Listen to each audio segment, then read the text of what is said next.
Hello folks, welcome back to our channel Telugu Dose and don't forget to subscribe our channel. ఈ వీడియోలో మనం TS దోస్త్ latest update ఏంటో చూద్దాం. చాలామంది అడుగుతున్నారు ఫేజ్ 4 ఉంటుందా లేదా, ఒకవేళ ఉంటే ఎప్పుడు ఉంటుందని. సో డీటెయిల్గా ఈ వీడియోలో డిస్కస్ చేద్దాం. సో ఈ వీడియోని ఎండ్ వరకు వాచ్ చేయండి. ఖచ్చితంగా ఈ వీడియోని మీ గ్రూప్స్లో షేర్ చేయండి. It will be useful. So without any further delay let's begin today's topic. స్క్రీన్లోకి వెళ్ళిపోదాం. Candidates who are interested in taking those admission need to check the eligibility criteria before filling the application form. The DOST in seat allotment will be conducted in 3 phases only. So మనకి ఇప్పటి వరకు అందరూ అనుకున్నారు కదా 4th phase ఉంటుందా అని.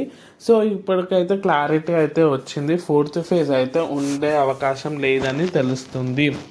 Only 3 phases, అది కూడా మనకు ఆల్రెడీ డేట్స్ అయితే వచ్చేసాయి కదా. 18th వరకు మీరైతే 16th నుంచి 18th వరకు ఎవరికైతే సీట్ అలాట్ అయినాయో ఫేజ్ 1, ఫేజ్ 2, ఫేజ్ 3 ఏ ఫేజ్లోనైనా మీకు అలాట్ అయితే ఆ పర్టికులర్ కాలేజ్కి వెళ్ళి మీరైతే సెల్ఫ్ రిపోర్టింగ్ ఇవ్వాలి.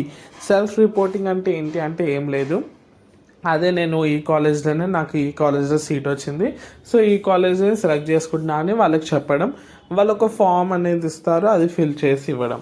సో ఇది వచ్చేసి క్రైటీరియా. ఫేజ్ 4 అయితే ఉండదు. సో ఇదైతే క్లారిటీ వచ్చిందని అనుకుంటున్నాను.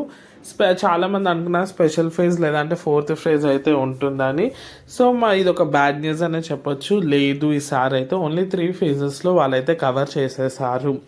ఇది వచ్చేసి అప్డేట్. మరి ఏం చేయాలి, ఎవరికి సీట్ లేదు వాళ్ళు ఏం చేయాలంటే, సో నా సజెషన్ ఏంటి అంటే వేరే కోర్స్ కానీ లేదంటే మేనేజ్మెంట్ కోటా అని ఉంటుంది, అంటే మనీ కట్టి మీరైతే జాయిన్ కావచ్చు, అది కూడా ట్రై చేయొచ్చు. ఇది వచ్చేసి latest update. Thanks for watching and don't forget to subscribe, like, share, comment.